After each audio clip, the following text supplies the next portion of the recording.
Hello అండి. మళ్ళీ వచ్చేసింది మీ చందమామ ఇంకొక చందమామ కథతో. ఈరోజు నేను మీకు చెప్పే ఆ చందమామ కథ పేరేంటంటే మంత్రపు చెవి.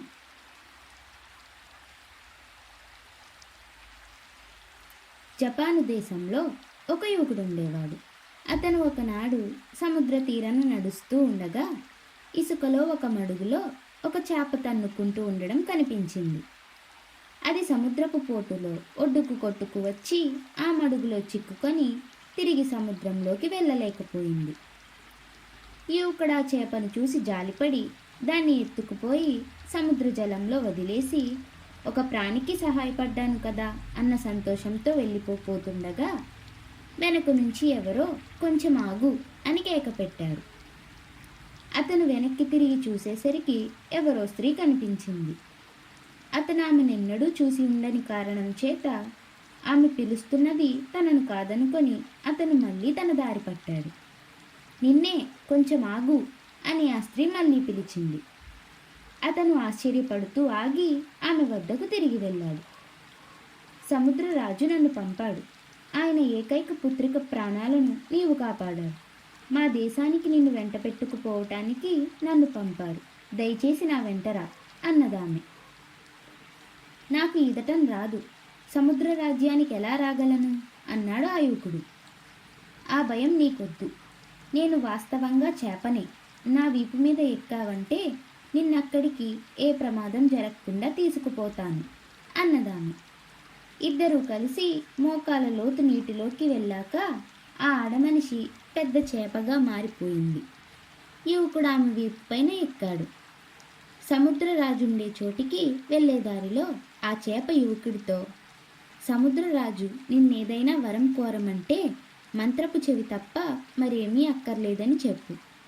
తన కూతురి ప్రాణం కాపాడవన్న కృతజ్ఞత కొద్దీ దాన్ని ఆయన నీకు ఇస్తాడు. దాన్ని చెవిలో పెట్టుకొని ఆలకిస్తే అన్ని ప్రాణుల భాషలు నీకు బాగా అర్థమవుతాయి అంది. సముద్రరాజు యువకుడికి గొప్పగా ఆతిథ్యం జరిపాడు. నృత్యగానాలు జరిగాయి. యువకుడు సముద్రరాజు అతిథిగా కొన్నాళ్ళుండి ఇంకా తన ఇంటికి వెళ్ళిపోతానన్నాడు.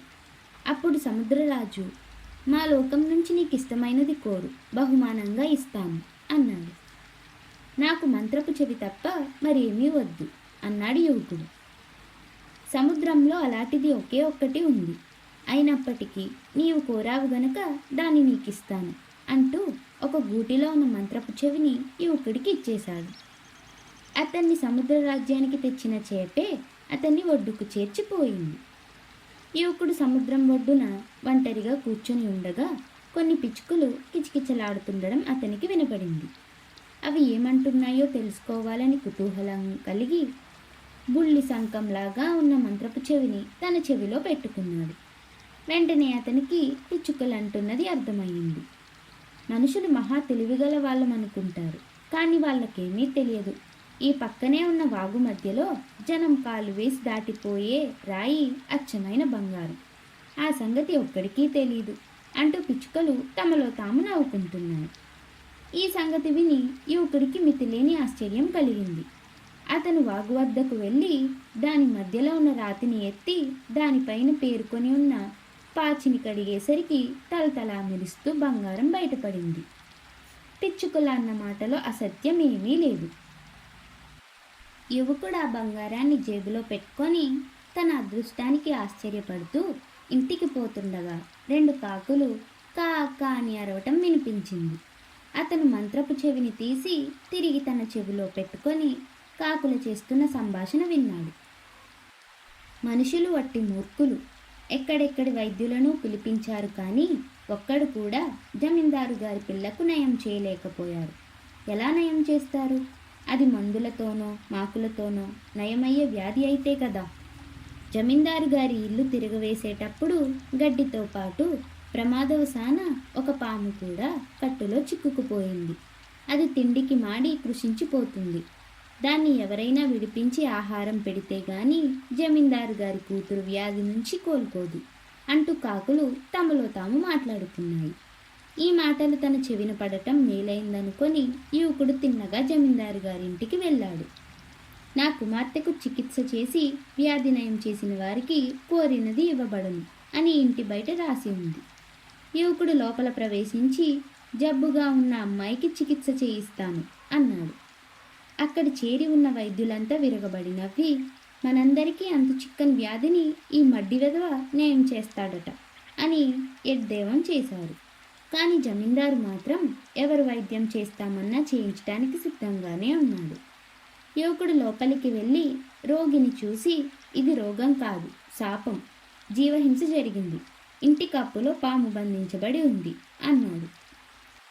జమీందారు తన నౌకర్లను పిలిపించి కప్పు విప్పించాడు. పాము ఒక కట్టలో కనిపించింది. అది తిండికి మాడి కొస ప్రాణంతో ఉంది. దాన్ని కట్ట నుంచి ఊడదీసి తెచ్చి పాలు పోశారు. అది పాలు తాగి బలం వచ్చి ఒక్క అడుగు పాకేసరికి మంచంలో జమీందారు కూతురు లేచి కూర్చున్నది. పాము 2 అడుగులు దూరం పాకేసరికి పిల్ల లేచి నిలబడింది. పాము తన దారిని ఏతో వెళ్ళిపోయింది. దానితోనే జమీందారు కూతురి వ్యాధి కూడా పోయింది. తన కూతురికి చికిత్స చేసినందుకు బహుమానంగా జమీందారు యువకుడికి ఆ పిల్లని ఇచ్చి పెళ్లి చేశాడు. అలా కథ కంచికి మనం ఇంటికి.